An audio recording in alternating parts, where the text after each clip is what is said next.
Welcome to the Better Earth podcast. It's our 8th podcast, our first in the COVID era here via Zoom. So thanks to everyone for attending live. It's the first one we've actually had live guests on to watch. So this is pretty cool, and maybe this will be our style moving forward. But I'm so thankful to have you on, Krystal. Krystal's the founder and CEO of Grouphug Solar. You might have caught her on Shark Tank back in the spring. She got partnered with Mark Cuban and got a bunch of money and has been doing just amazing things. And I don't want to go and ramble because I want you to tell your story. But I met Krystal kind of over the summer. I attended a couple of her webinars, very educational webinars talking about the different things entrepreneur and an entrepreneur in the sustainability industry and in solar. And she's just enthralling. You're really cool, and I'm so glad you're in our industry because we need other amazing voices and entrepreneurs to help us normalize this thing because it's tough. And I love everything you've got going. This picture with your solar cat is super cool, and I can't wait to hear the story about that. But welcome to the Better Earth podcast. I'm one of the hosts, Ty, and this is my brother Trace. Both last names are Rukarian. He's the CMO. I'm the VP of business. But welcome, Krystal. We're so excited to have you. Thank you so much for having me. And I agree, we need more cool people in solar. 100%. Absolutely. Yes. Absolutely. So we'll get kind of right into it. So I'd love to kind of walk it back because I know you got your bachelor's at Georgia Tech and you're a very well-educated person, and you were in product design and different things. What kind of take us back? What interested you first about getting into sustainability, and then how did you choose solar and get this ball rolling into what you're doing now?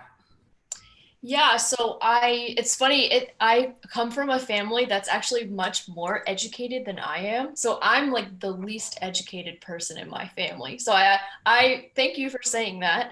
I have 3 older sisters who actually all work in the medical industry and have multiple master's degrees, and I did 4 years and I was like, I'm never going back to school. Like, I'm done. So my parents are always like, maybe you should get a master's. I'm like, no, I'm good. I'm good. So it all really started because honestly, in high school, the year that you have to apply for college, I sort of like freaked out because I just had no idea what I wanted to do at all, which I think, a lot of, you're like 16 or 17. And I wanted to be a painter, which is a fun fact. I really love drawing. I draw. Actually, I'm in my apartment, so you can see paintings back there.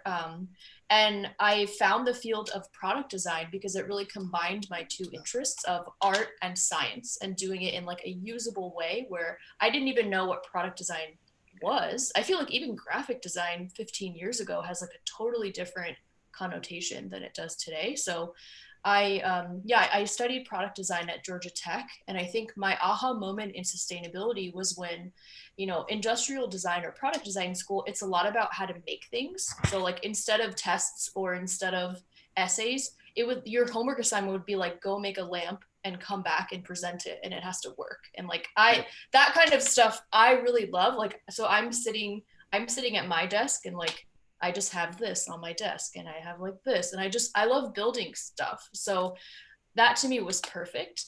But then I got to a point where I was like, okay, you're teaching us how to make all of this stuff, but like what happens to it? Like, why aren't you teaching us how to make better things, or how to be responsible, or how to use less plastic? And I think at the time, this is like pre-Inconvenient Truth. I feel like that was like a big awakening moment for a lot of people, the movie. And I just kind of realized that, I'm being trained how to make things that will probably turn into garbage, and I don't want to be a part of that. So it kind of forced me to rethink what my stance was on design. That's really cool. Yeah. So how did you decide? Because obviously you're a tinkerer. You're probably tinkering with all sorts of different interesting possible inventions as your brain kind of got moving into this new era of what you were going to do. Why did solar, and why did that interest you, or was that not first on the list?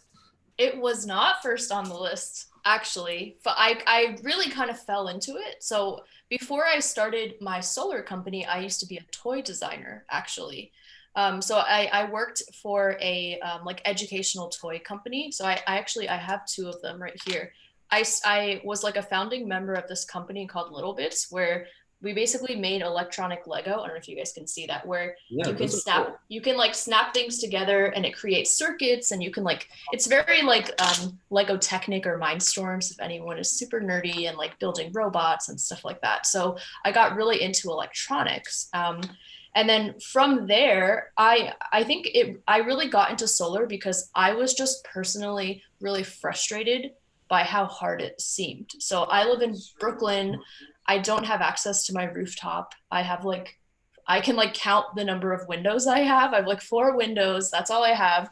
And I was like sitting at home one day like, like I'm going to be I want to do more. Like I want to do things, and I compost and like eat less meat, and I do a lot of other sustainable things, but I think because I have that like electronics brain, I was like, ooh, I want to do something in energy. And like if I can't figure it out, like how is anyone going to do this? So that's what really got me started. I was just like frustrated that I couldn't find anything.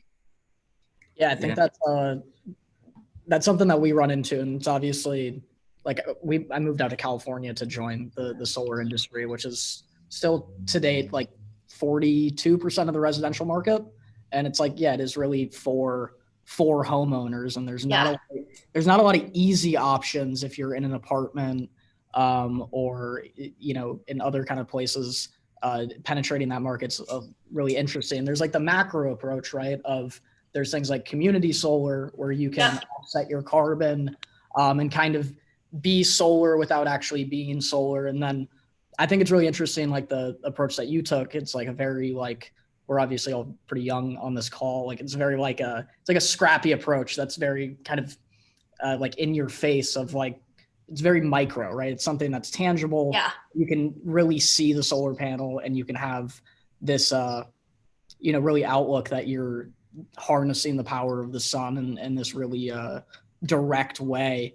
And I think it's really interesting because, one of the things that we have the benefit of as being a residential solar company, and our demographic is obviously homeowners. So it's older than, probably we are. And a lot of times we're making like a financial play for people, because California utility prices are ridiculous. Yeah, Really totally. fun is getting to like educate, people that maybe aren't wired like us, that are like pushing renewable energy and pushing sustainability and doing things Yeah. like using less meat and composting and doing all these things that I think our generation does. So we get to be their kind of first, entry point into doing anything sustainable. And so Yeah. that's why we love our side. And then I think this is such a good way to get, younger people to actually have the ability to like use solar and see it happening firsthand. I think it's awesome. Yeah, and I think I always look back to like my toy design, what I learned in toy design, because like I used to design products for like literal 8-year-olds. And I think a lot of the principles are actually the same. Like you want someone's first experience to be really easy and really fun. And like when I'm designing a toy, I know that it's not the only toy they're ever going to play with. But if I can change their mind, then they might buy into this genre, or they might keep going. And I think it's the same thing with solar. Like when you're developing a new habit, you never just like do it 180, right? You research it, you get your feet wet, you do it in all of these ways. And that's where I think like with our window solar panels, if it's a tangible thing someone can experience and have confidence in, they're so much more likely to keep going. And it's just like that first entry point. Like it really is just like perception. It's like changing the way someone thinks about something. Like solar can be cool, it can be fun, and it can be easy. And then it makes all of those conversations so much easier. Right. Well, you're bringing a completely new idea in a very approachable way, right? Not many people go about their day and think, oh, I can actually be charging like my electronics in my home like Yeah. sustainably.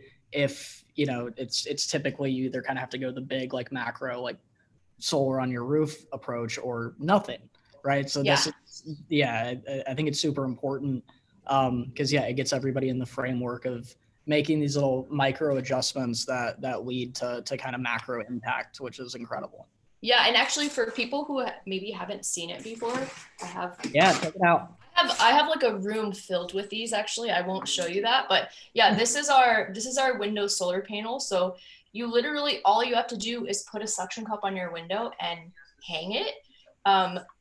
We purposefully designed it so that the solar cells are in clear encapsulant, so people can actually see them, which I think is, I mean, obviously we all think they're beautiful because they are, but I think it's important that people see it. There's like a little button here. Sorry, my light is a little bright, where you can see that this one is actually fully charged. There's a USB port where you can just like plug directly into it. And I think the purpose of this is really just to be like small and simple. Like a lot of our taglines are, this is your first step into solar. Like just take one step, try it out, fall in love with it and keep going. Like, yeah. And it's cute, like cute enough to like, you know, be in Urban Outfitters, but it's a solar panel, which I think is like, that's like my goal. I think putting something in a less traditional way, I think is like, it shakes it up a little bit. Yeah, that's exactly what I was actually going to say. I wasn't going to say Urban Outfitters exactly, but it feels like something that's in like a modern, like chic apartment that's part of like a really cool like array of other things. Like it fits really well, and I think that's a really smart. Obviously, you come from product design, so I'm preaching choir here. So, but like the wooden approach to the frame and everything, it's very spot. I love it. Yeah, and one thing that I always tell people, because what's funny is like I definitely have a lot of critics, and I'm sure you guys know this, but sometimes in the solar world, it's like all about efficiency, which I totally get. And I think part of the criticism that I get is like, oh, that's too small to really do anything. And I was like, well, it's charging small devices. Like if it's not nothing, are you gonna like offset 25% of your house? Like, no, of course not. But it's a small step. So I think like, Trace, what you just said, like positioning it like other objects in your home, I think is really important because I don't know, there's like, I don't know, there's like 80 different planters that you could buy when you go to Home Depot. Like why do all the solar panels look the same? You know what I mean? Like you have so many options for everything. Like why aren't there more solar panel options? And I think it's just because people aren't thinking about it. What I think on the rooftop side, efficiency is like what is the driver, right? Even in our sales pitch, it's very much about building you the most efficient system and tying that in with something that's aesthetically pleasing within the confines of what the product kind of out of box looks like, to make something that's functional for your home. I think what's interesting about what you're able to do, it's really functional art. Like at the end of the day, like it's like an art piece.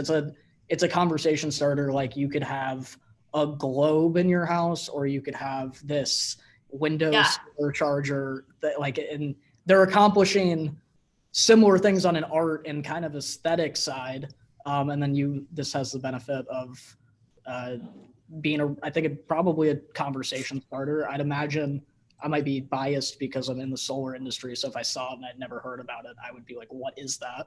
I imagine like your customers probably get that from like their friends.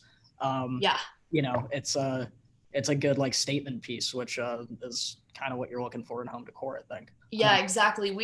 I've had customers email me back and say they put it like right by the window by their door, so that when people come to their door, they're like, what is that? Or like they want to talk about it, which I think, you know, it's sort of like self-marketing for the solar industry, where, you know, the more people talking about solar, I think the less of a minority it seems, because we all know that in like, you know, 5 to 10 years, the solar industry is totally booming, and more houses, it's going to be normal for houses to have solar panels.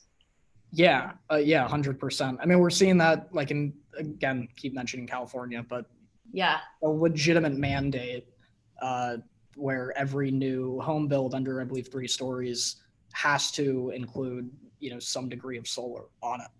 That's amazing. It's really cool, and it obviously helps us as a company too, because it is the future of energy. It's not really a if thing. I believe at this point it's just kind of a win thing. And, you know, for many homeowners, it's like, you're going to eventually be solar. You should probably do it now and stop. Just save money. Doing what you're currently doing. It just makes logical sense. Yeah, definitely. 100%. And I do think, like, for Gen Z and millennials, like, giving them options to get into it earlier just makes it that much easier to transition. 100%. Tyler, I've been monologuing here, so no, those I think they're gorgeous. They're beautiful, and Red Earth made a purchase. We bought our first 10. We're going to be giving those out to some of our Champions Club members, which are the people that have helped the most families over Q4. Amazing. So we've got some of those coming. I think it's just a brilliant thing to give a customer as a referral gift, or as a gift for someone in their family. Obviously with Black Friday coming up and the holidays coming up, we'll come around and we'll kind of plug it at the end. But I want to plug it right now too. If you go to grouphugtech.com, it's $30 off right now, down from $149 to $119 on the website through Friday, correct? Yeah, all week. We decided to just do it all week because 2020 is horrible, and you get 5 days to shop instead of just one. There we go. So act now, swipe up, do it now, fast. Limited quantity, they're going away. Yes. Absolutely. I know our sales team and our company will be plenty of these purchases coming in over the next week. Awesome. I'd be giving it to all my homeowners, so I'm super excited. And the other thing that I think is really cool about them is you can travel with them, or at least move around in there. You can bring them places. So if you are able to go to a coffee shop or something, in the future, you don't have to go find a plug. You just need to be somewhere where the sun's shining to make sure you can plug in, which I think is super cool. It's we talk about it's a really small thing, but that's where, the water bottles started. That's where the tote bag started. That's where, home composting starts. And these little things just make you think. And when you see that somewhere out or at someone's house, it just further normalizes it. And it makes you think, wow, 1, that's possible. 2, that's gorgeous. 3, I need to maybe be more thoughtful or mindful, which is always what interests me. Is I think people, they want to do it, they just don't know how. And like you said, they put it next to their window by their door, because as soon as they go solar, for our homeowners, they're proud of it.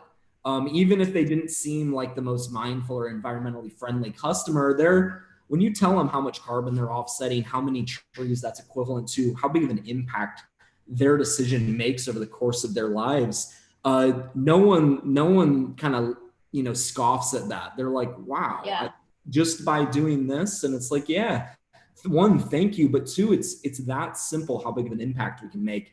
And I love that you've created, an amazing piece of artwork that can power devices that you're able to showcase how simple our industry is. Because it's literally, the sun comes up, it excites some electrons, and it has some energy, and you're able to use it.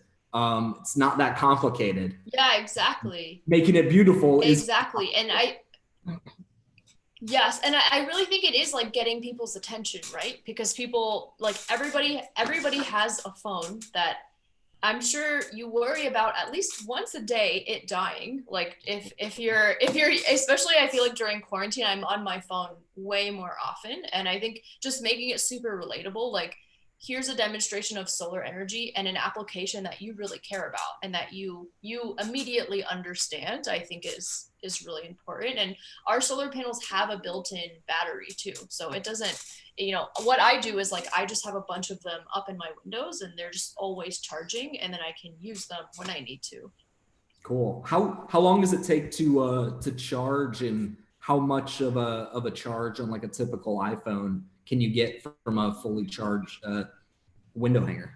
Yeah, so the battery inside is a 3,400 milliamp hour battery. So for most, like, newer phones, it'll charge once. I actually have, like, an older iPhone 6 or 7, so it charges my phone almost twice. The newer phones, the batteries keep getting bigger and bigger, and then it'll take like about really depends, as you guys know, how sunny your window is, but it'll take between 7 and 10 hours to charge. So the way I usually talk about it is, just leave it in your window like it's decoration, and it'll just always be charging, basically. Right. Cool. Right. Cool. I wanted to kind of walk it back before we go too long, because I know you're over on the East Coast, in New York. I just wanted to share my screen real quick again and talk about this solar cat.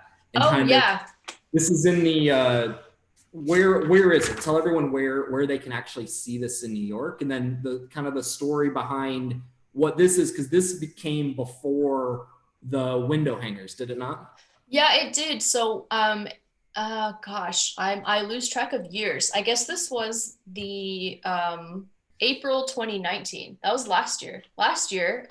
Before we had officially launched our window product, I was doing a residency at the New York Hall of Science. It's like a big science museum in New York City.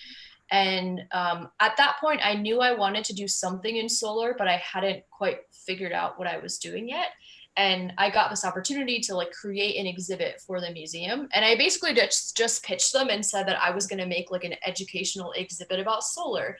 And I didn't know what it was yet. And they were like, okay, cool. Like, you got it. And I was like, awesome.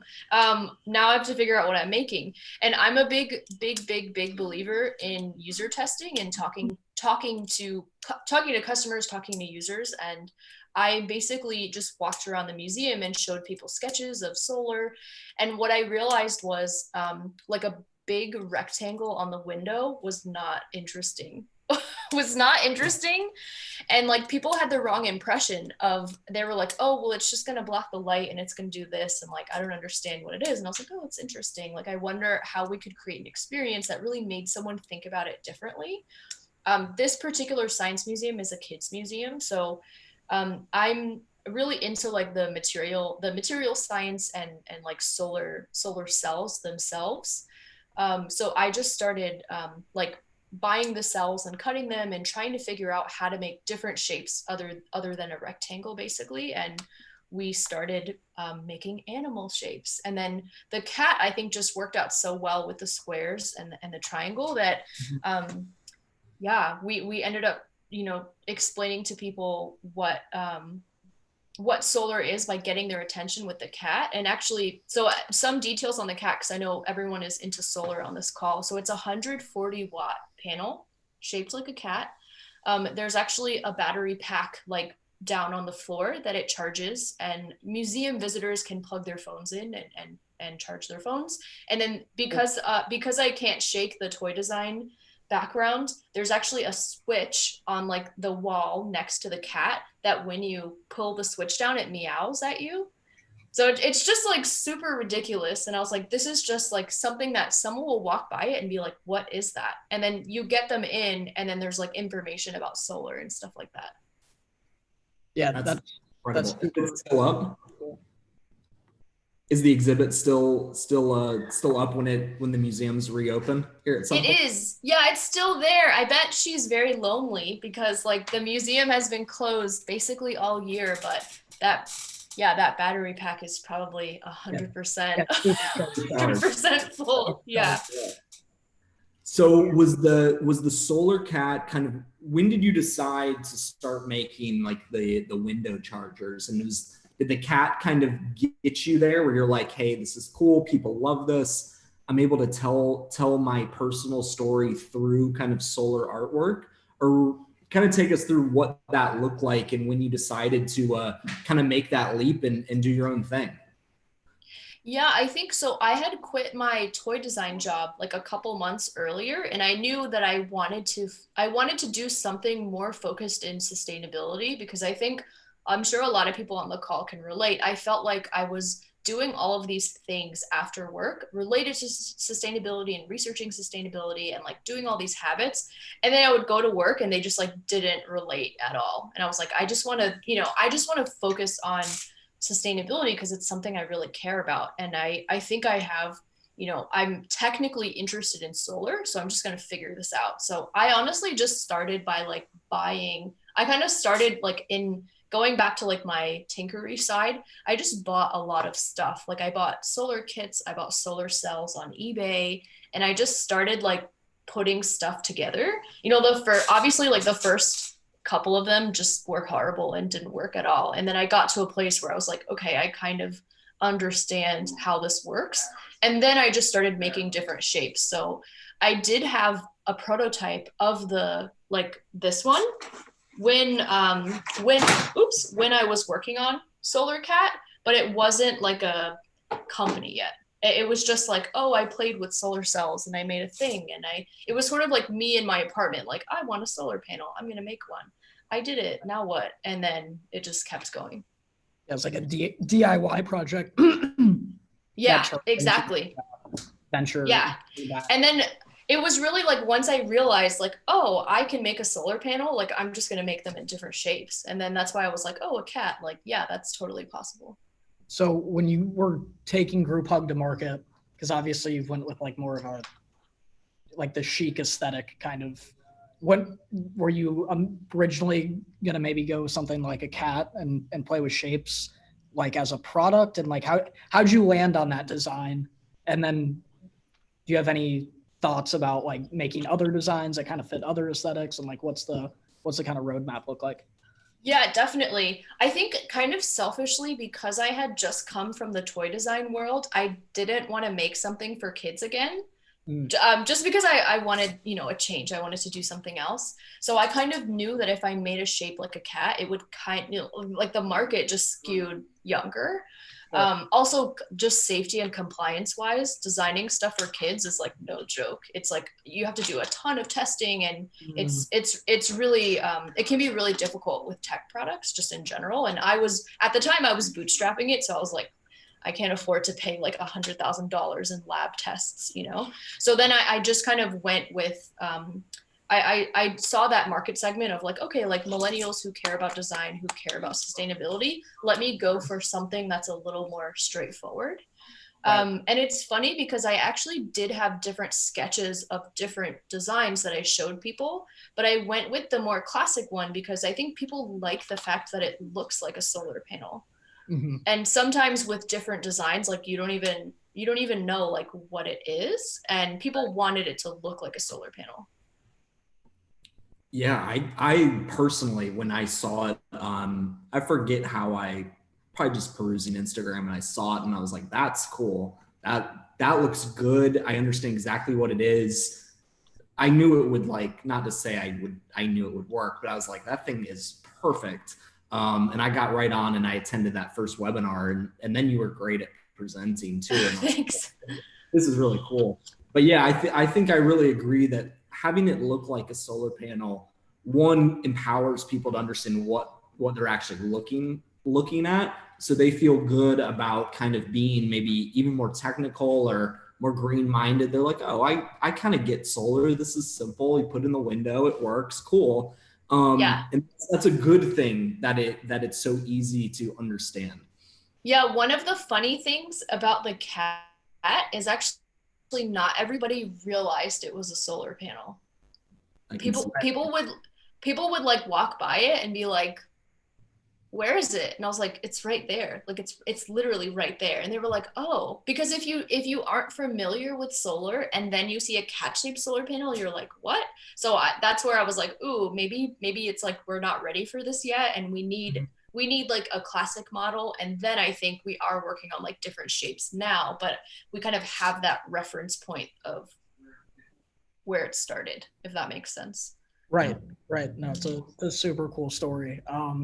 So, all right. So I'm a Shark Tank fan. So yeah, I've watched before Shark Tank, because not a lot of people, I think. We will get to Shark Tank. Don't worry, Trace. It's the story is more interesting than that, Trace. She's well funded on Kickstarter to start with, which got you to Shark Tank. So I know we've got a lot of young people on this call and that will watch this call. Just talk to us a little bit about that kind of entrepreneurial journey from deciding to go on Kickstarter, what you asked for on Kickstarter, how much you received, and then kind of take it into Shark Tank for us. Yeah, sure. So it had been like, I would say like maybe I had been working in solar in my tinkery way for maybe like 6 months before I decided to do the Kickstarter.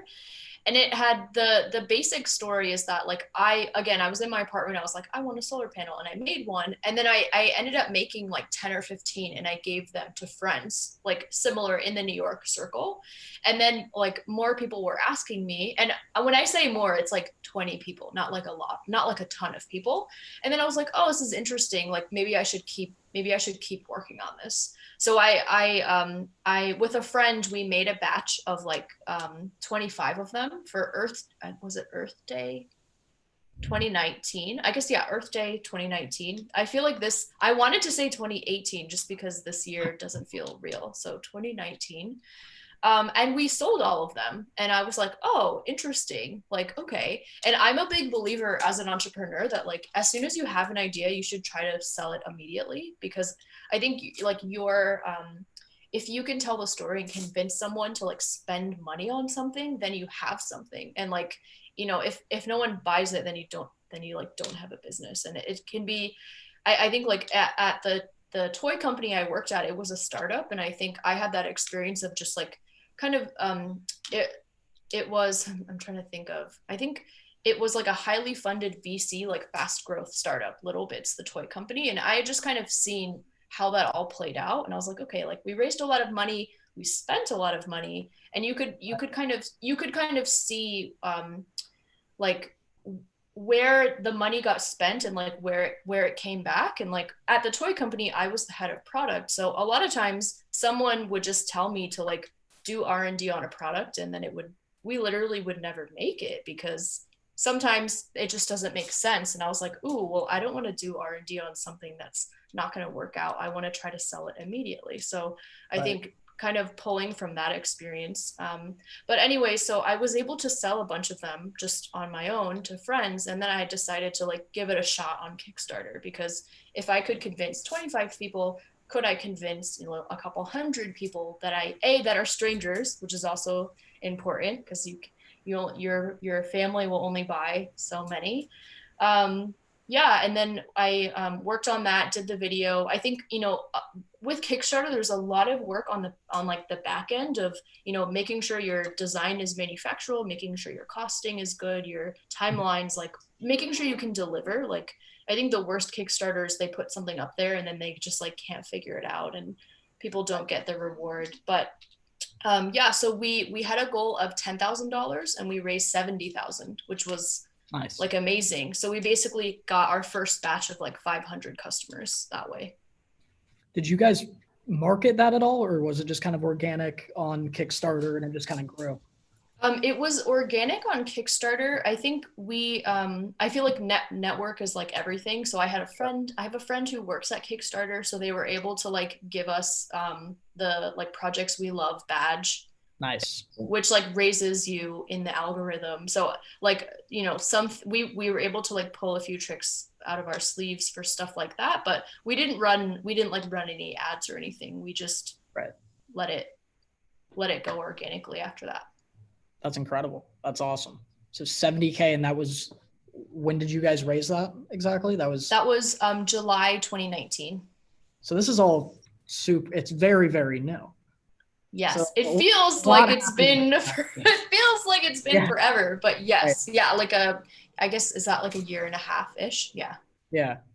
Got it. Basically the same timeline of Better Earth. We started Better Earth pretty much 4th of July weekend, 2019. So. Oh, that's amazing. Wow. Yeah, very, very similar timelines. Yeah, that's incredible.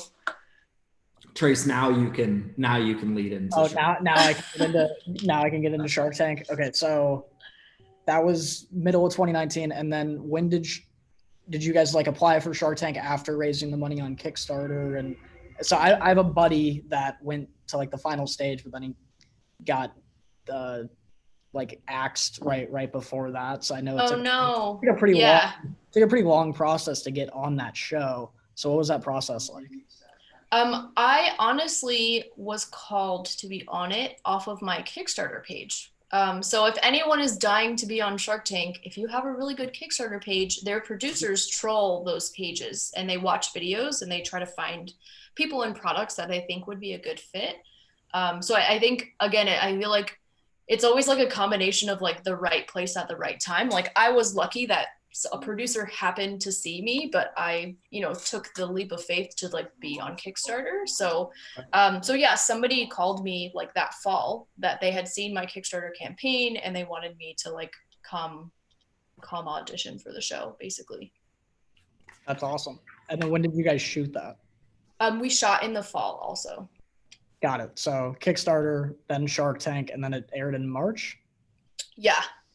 Once I think I was lucky because I got to skip a bunch of the auditioning where I like auditioned and they were like, "You're on," and I was like, "Oh shit, okay." Like I have to get all this stuff together. And then yeah, it wasn't until like the end of 2019 that any of that actually happened, and then it aired in March. Got it. And yeah, without giving away like the episode, I watched the episode. It's a very typical Shark Tank episode, but also very interesting in how your relationship was with the sharks and then ended up with Mark.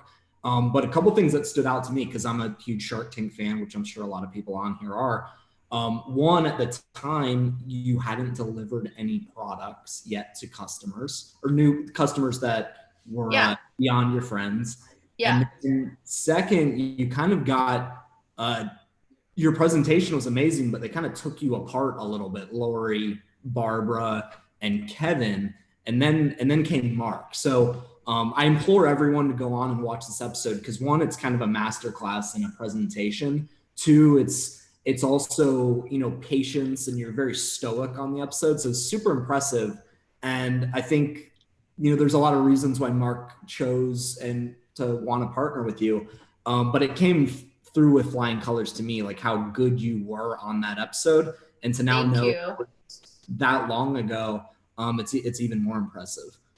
I honestly practiced so much, and then I walked out there, and then I walked off, and I was like, cool. Like I'm pretty sure I know what happened, but like I definitely like it was such a blur, honestly, because if you're ever in those situations, it's just like your adrenaline. And I was like, I'm going to practice enough that like something will come out of me. And then I'm going to hope that it was good enough. But it was like very, very, very nerve wracking. Yeah, I guess, spoiler alert, I did get an investment offer from Mark Cuban. I feel like that was long enough ago that if you want to watch it, we'll send you the link. But yeah, I think for me, it was kind of a risk like going on there because I knew that Grouphug was so early. Like it takes a long time for like consumer products to like go through manufacturing and compliance and delivery and everything. But it was one of those things where like someone literally called me and asked me if I wanted to be on the show. And I just like had to say yes. It's like, you just don't like those opportunities don't come every day. So I was just like, you know what? I don't know that it's the right time, but I'm just going to do it. And the worst case scenario is that no one offers me anything, and that's fine. Like, whatever, it's fine. But I was really happy that Mark did because, I guess to recap some of it, I actually really like Kevin, like as a shark. Like I watch Shark Tank too, and I actually really appreciate him and like a lot of his feedback. From watching him, I knew that he was not going to be interested in what I was doing because it's like, commoditized, I think is what he said. Solar's a commodity, which I think is a good thing actually.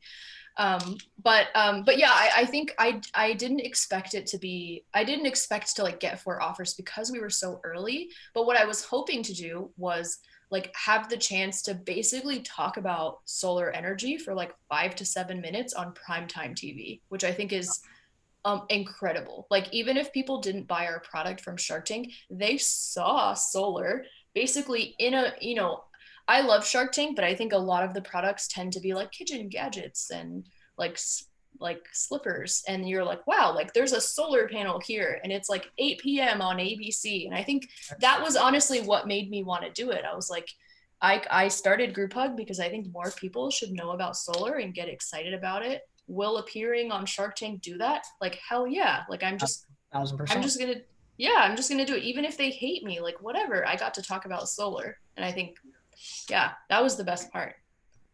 For sure. How was business right after it aired? Did it go like insane on Shopify store? I don't know what you're built on, but Oh, yeah, Shopify.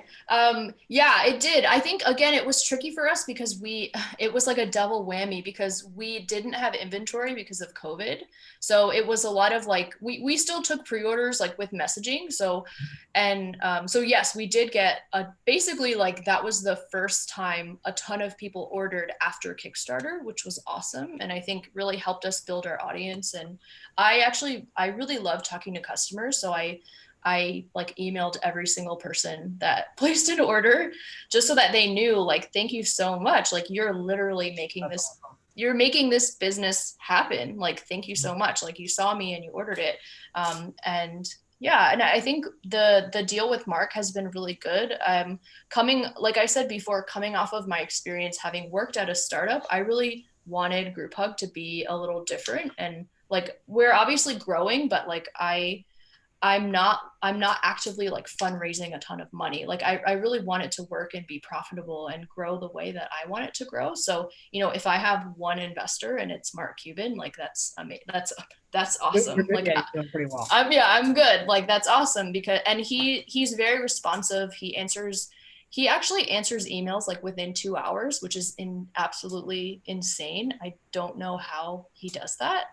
It actually makes me feel bad because I am not the best at keeping up with my emails, and I'm like, if he does it, I don't know what's wrong with me. Right. Yeah, but it's been good, and I think he's a good like. I think what always surprises people is that he is like very much a like calm voice of reason. So I'll ask him a question, or I'll be like, "Oh, this isn't going right," and blah blah blah blah blah, and he'll always just have more of the long term like keep your bottom line, keep going. It's one mistake, don't worry about it. And he's very, very level-headed, and I definitely appreciate having him on my team.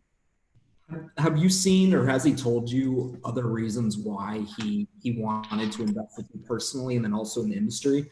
I know he really liked that you had a product you could sell. That really interested in him, along with kind of what you can do with solar, with the solar kit. He kind of could see your whole kind of POV and what solar could be in multiple ways, which I think the others kind of missed. But he loved that you had something to sell. And then kind of going forward, obviously, as an owner of the Mavericks and just an overall like elite business person, he's also a dad that has a daughter. He's on TikTok. He likes to see things before they happen. Exactly. You guys Yeah. had conversations about kind of sustainability, and is he doing anything, not to put him on blast if he's not, but with the Mavs to do anything with solar or with sustainability? Have you seen that? Yeah, we were actually working on a Mavs shaped solar panel. But obviously COVID put a wrench in a lot of those bigger panels just because like offices and arenas, it's just like not the right time to spend money on something like that. But I think in the future, like definitely. And yeah, I think you're right. Mark tends to invest in ideas earlier. If he like believes in the people and believes in the mission. And I think that's definitely why, he chose to invest in us. Like we hadn't shipped anything yet and he still invested off of what we had. I would say like Mark doesn't, not that I know of, hasn't invested that much in energy, but he does invest in like sustainable products, like organic products. I don't want to speak for him. I know he was vegetarian for a period of time. So he definitely, I think out of all of the Sharks portfolios tends to go for more of the sustainable items. And yeah, but I think he definitely is very conscious of the sustainability in the arena. It's just like literally the worst time, literally the worst time to like make any changes to a space like that. Absolutely. I just think it's really cool. Every day passes and sustainability and the solar industry pick up new allies every single day. It could be one of your customers, it could be one of our customers, or it could be someone like Mark Cuban investing. I don't know if you caught on HGTV, Property Brothers partner. I did. With they put Solaria panels in. It's our most sold panel. They're a great partner of ours. So that was really cool. to see what Jonathan's doing with that and the PBS documentary. And it's like with Mark Ruffalo, there's a lot of people now kind of, becoming a proactive voice in renewable energy. And I think that's what drives all of us is, we can see it, it's going to happen more. And I love that, when we put solar on a house, you might not be able to see it. You can check your usage, you can see that low bill, you're getting a lot out of it constantly, but to also bring it inside the home as a visual, I think the two are such a great match. And it makes that conversation so much clearer to what the problem is that you're solving. One, you're solving energy bills. Two, you're solving, what you should be doing. You should be being more sustainable. We have to be doing both for this to make sense. And I love your, I won't say it for you, but I'd love for you to say what your mission is, because our mission is very similar. And I know what it is, if you want to go ahead and do that. Yeah, I actually, sorry, because it's late in New York, I have this little computer light and its battery's dying. So I'm like turning into a vampire. So I'm going to plug it in to see if I can get it to be a little bright. There we go. Okay. I just saw it fading and I was like, oh no, what's happening? So apologies for anyone watching. So yeah, the way that I like to describe it is that at Grouphug, we make ridiculously good-looking solar panels that are easy to use because renewable energy shouldn't be so complicated.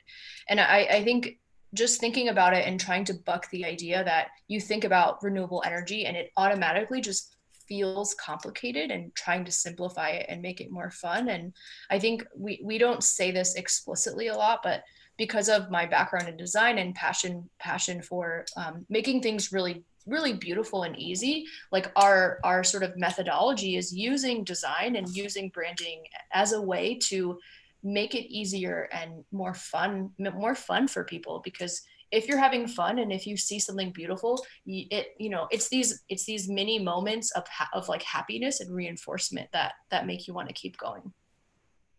Yeah, I couldn't agree more. And the one last thing I want to touch on before I forget is, one, where did the name Grouphug come from? And I've got one follow-up, then we'll open it up to some Q&A. Sure. Yeah, I love Q&A, so definitely ask lots of questions. So the name Grouphug actually came from, before it was Grouphug Solar, I used to run this like artist activist collective in New York, where we would just rent galleries like in Chelsea and just fill into the gallery for a weekend and like work on designs for social impact. And I just called it Grouphug because it was like a lot of us coming together. We would put on this show and then we would literally just break it all down. It was like a mini festival. It was really fun.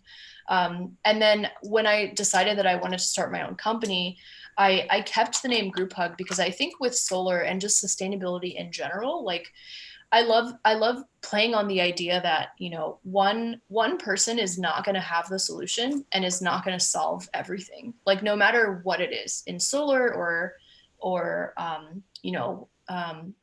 food waste or plastic waste, like one solution or one person is never going to fix it. It's just, there's no one size fits all, and it has to be everybody doing little things together. And that's where like the name Grouphug came in. Just, if we all do these little things that are fun and easy, it will actually make a difference, whether it's on actual impact, on perception, on, being contagious and having other people see you do it and want to do it. And I also just think similar to you guys, like, I can't stand solar companies that have names that are just like Solar Limited LLC, because like no one like that doesn't sound interesting and that doesn't make you excited and make you smile. So I wanted the name to be something where, you could wear it on a hat or wear it on a sweatshirt and be like, yeah, like you might not know that this is a solar company, because solar companies are not going to be niche forever. And, if you think about Apple Computer, it's like a pure company named Apple. Like that doesn't make any sense. Right. But you have to put meaning to the word. So I think that was a long answer. Sorry. I love that you brought put it on a hat or t-shirt. That's literally my fundamental philosophy for branding. Anything, if you can put it on a t-shirt and have people resonate and agree with it like immediately. And when we named quick little Better Earth story. Right when we named it, before we were even a company, we went to Vegas and I made like a Better Earth shirt that was basically a direct rip off of like those Givenchy Paris shirts, if you know, like the type shirt I'm talking about. And I just wrote it on the strip just to see. I like user testing, and I had like people be like, "Oh, Better Earth, that's cool, that's cool." But I had one guy who was probably very drunk, and he stopped me, and he goes, "Better Earth?" I quit that, and I died laughing. And we have figured out the company name. We're officially Better Earth for forever. But I think like Grouphug's also cool because we were both born in 2019, like as companies, and I think it's like a contentious time to be alive, to say the least. And that was really important for us with Better Earth, is like having something that everybody could agree with. Like it's probably the only 100% poll I could think of was like, hey, should we create a Better Earth? Yeah, we probably should create a Better Earth. Yeah. It's something we can all get behind. And definitely. Grouphug kind of is even more on the nose with that because, right, you're talking about coming together in like a more like visceral way. Yeah. I love that too. Like it is a trying time, like physically, mentally, like climate change wise. And I think like it's not enough to be like neutral. You have to be like aggressively positive. Right? You have to like combat it aggressively. So I feel like Better Earth and Grouphug, we are aggressively positive. We're gonna make it happen. 100%. Yeah, absolutely. Trace, lean back a little bit. Krystal, we got to work on getting us a Pangea. That's our logo is Pangea, bringing the world back together, basically. Yeah. But we're gonna have to get a big panel from you for our offices. That would be awesome. Yeah. That'd be really cool. Yeah, I would love that. And then I just wanted to plug. Why don't you go for a quick little plug one more time, Krystal, and then we'll open up some Q&A. And if you wouldn't mind touching on your brand new book, which will be Better Earth, I'm No Fossil Fool. I think it's really, really cool, and I'd love to hear more about that. Gosh, now I'm embarrassingly messy, actually. So I might have to. Oh wait, here we go. I have like all the things you're tinkering with. I have so like I just have like stuff. I just have stuff everywhere. I was actually like this is actually, I don't know if anyone's into soldering. This is my my fume extractor. It's like the cutest one I could find, isn't it? It's adorable. It's a Kato. Anyways, so the holiday deal that we have right now that Ty just mentioned. So again, this is our first holiday season, so we wanted to have some really good deals for people to get introduced to the brand. So we started yesterday. It ends on Friday. We're doing $30 off the solar chargers. So they're regularly $149. They're $119 until Friday. So definitely grab one. It is the lowest price we've ever had, and it's going to be going up after Friday. And then like Ty just mentioned, we also just came out with this like little book. So it's called I'm No Fossil Fuel, A Beginner's Guide to Solar Energy. We this is like our tagline on everything. We have a tote bag that says this too, that's online if anybody wants that. And then the front of the box says I'm No Fossil Fuel too. I can show you guys really quickly. And again, just like making it fun and making solar energy something somebody would laugh at and be like, oh, what does that mean? And have that be a meaningful conversation. But I'm really excited about the book because it's basically like a picture book of how solar works. So it's not only residential. I actually talk about like the different ways to go solar, from personal to ESCOs, like Green Mountain, how like the anatomy of a solar panel. It's actually, I feel like we should talk about this offline. I feel like it might be like interesting training also for someone just like totally new. I was gonna say we should give our team that to take to totally new. It talks about like the history of energy, and it's, again, I think because I just love, I love designing things that are simple and easy, like from my toy background. So like, you know, you could be like 10 and read this and understand it. So yeah, 30 pages, lots of pictures, lots of information. And it actually, I'll show you my favorite page while people are writing questions. we go back and talk about like the grid in America, like AC versus DC, Tesla versus Edison. Like it's really like a crash course into understanding how energy works and why solar is so important. Very cool. Yeah, we should definitely Yeah, we got to Trace. We got to Krystal and I talked about a lot of things prior to the podcast. I think we're gonna be doing a lot of cool things collaboratively in the future. And I you guys have 10 of these coming your way. Oh, awesome. Perfect. Yeah. As a sample. Yeah. Cool. Well, let's open it up to some Q&A. People are going to throw their questions in this Q&A, and then I just have some random ones that I held for this section too. So let's go ahead and start. So first one from Maria is, can she travel outside of the country with the solar charger? Yes. And I guess I'm guessing, do you mean like air travel? So you would just, you would basically just claim it as if it were a power bank, that it's the same, it's a lithium ion battery. So you do have to, like usually when you check out, if they ask you, like, do you have a lithium ion battery? You have to say yes, because you do, but then otherwise it's totally fine. You could put it in the plane window. Yeah. Nice viral campaign. That's a great idea. Do we have any other questions? Any other questions for anybody? No other questions. We have some hype. We have so cool from Michael Mazza. We have yes, we love it. Thank you for doing this, guys, from Anna Gallagher. Awesome. Then I'll ask a question. So one thing that hasn't really come into any industry is like building solar into clothing. I know Tommy Hilfiger came out with a collection in 2014. Yeah. There's a cool puffer jacket that I saw that's like $2,000 that came out that's solar powered too. Do you see yourself getting into, and you don't have to give away any secrets, but where do you take solar? What other sides of the industry kind of interest you? Yeah, I will.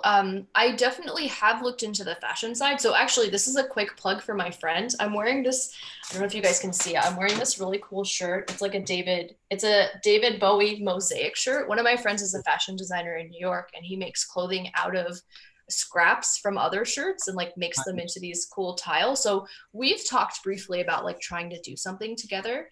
What's his company called? Oh, it's called Zero Waste Daniel. Really beautiful stuff. He makes these beautiful masks too out of different scraps. They're amazing. I'm a huge fan of his. Cool. But yeah, I have, and I think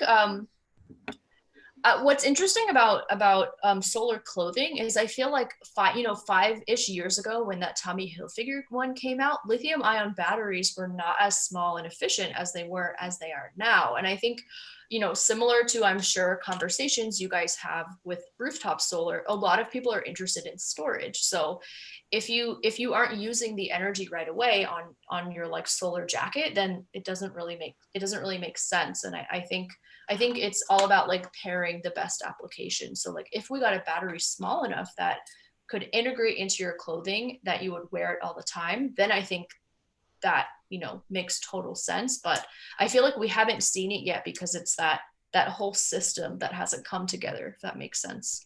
Yeah, absolutely. I'm going to look up Zero Waste Daniel. That shirt's super cool. This is a hat from Storied Hats. It's all dead stuff. They make them one off. And then everyone on the doors that works for our company, this is from, what's this company called, Trace? Recover Brands. Recover Brands. They're all like fully sustainable items. So at Better Earth, we like to live what Very cool. we say. And we've been doing it since day one. Absolutely. It's important to live, live the way that you should. Not to say Trace and I are perfect, but we get better. So, I think that's what you have to do. Absolutely. And there's a quote from a famous like sustainable chef. Of course, I can't remember her name right now, but I think her tag is Zero Waste Chef actually on Twitter. But she has a quote where she said, like, it's better to have millions of people doing sustainability imperfectly than have a few people do it perfectly. So like no one's perfect, but again, it's just about those baby steps add up because no one person can do it anyways. Yeah, That's a topic we've talked about that with like a few of the guests on there. It's on the podcast before. It's just like no one's gonna be perfect, and if like people who are militant about like anything is I think always makes it a tougher pill to swallow for people that are just trying to create something like approachable, right? Like sustainability has to be approachable. It has to be easy for people to join. It has to be inclusive, right? And anytime it's all or nothing, it becomes like this exclusive virtue club, and it just doesn't translate. It's so unnecessary too. So I think we're all riding the same wave, and probably everybody on this watching the podcast follow the same suit. Yeah, definitely. Cool. Trace, do you have any final questions, or Krystal, do you have any questions for us? Well, I think I'll flip it back to you guys and the people on the podcast. I think, Grouphug is really just getting started. We have one product. This is our first holiday. So if there is like a solar application, like a creative solar application that you're really excited about, whether it's a different size or shape of a window solar panel, whether it's solar clothing, solar whatever, like I'm all ears, because I think, again, I really like love staying connected to customers and listening to what they have to say. So if you have ideas, definitely email me and reach out on Instagram. Oh, Anne Marie, thank you. Zero Waste Chef. Yes, that was her quote that I just said. Thank you, Michael. Yeah, I might have to do that. And I've got someone that I might introduce you to, Sam Golden. I'm a golfer as well, and there's a guy that has a solar panel built into a golf bag that helps charge your devices. Very cool. It's called Minimal Golf, MNML, and they're out here in Manhattan Beach here in LA. Very cool. And that's the other side that I love. So it's really cool that this circle is becoming bigger with more people, but tighter in communication with people peripherally, because all of us need help with amplifying each other's voices to get and stretch to as many people as possible. It looks like Sean's got a question. Sean's our CSO. Solar panel to put in car as a replacement to standard car charger. Oh yeah, that's a really good idea. I'm sure eventually we're going to see flexible solar panels on electric cars. Like that's got to happen. That's got to happen one of these days. There's I just read about, I think it's a Norwegian startup, maybe like a car startup that has a solar panel on top. I think I've seen that. Yeah, it looks super cool. Yeah, I think there's a Fisker coming out with a solar panel on top too. Cool. Fisker came back, which is dope. Oh.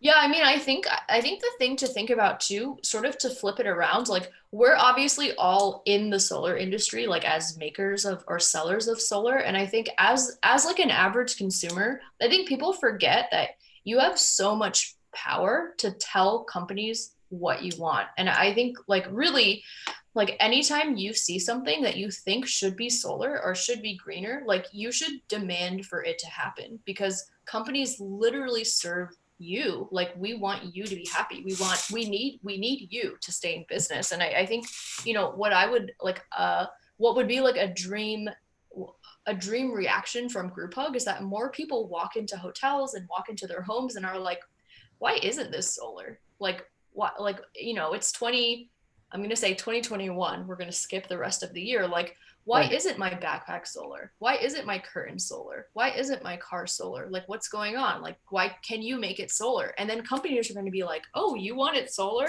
I'll make it solar. You know what I mean? And I think like people should have that awareness and like demand better, because I think we can do a lot better.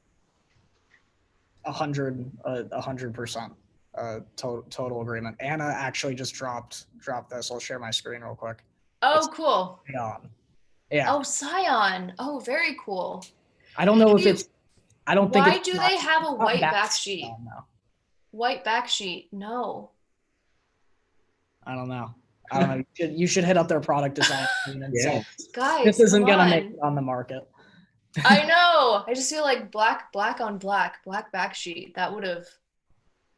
Maybe they're trying to maybe it's a accentuate it. Yeah. Accentuate it a little bit, because I think which might make sense, especially on like a prototype, just to kind of show and draw out what they're doing. Yeah, no, that's true. Yeah. Who knows? I'm just guessing here. So, all right. Tyler, you got anything else? I never know how to wrap these things. I know. We could just talk about solar forever.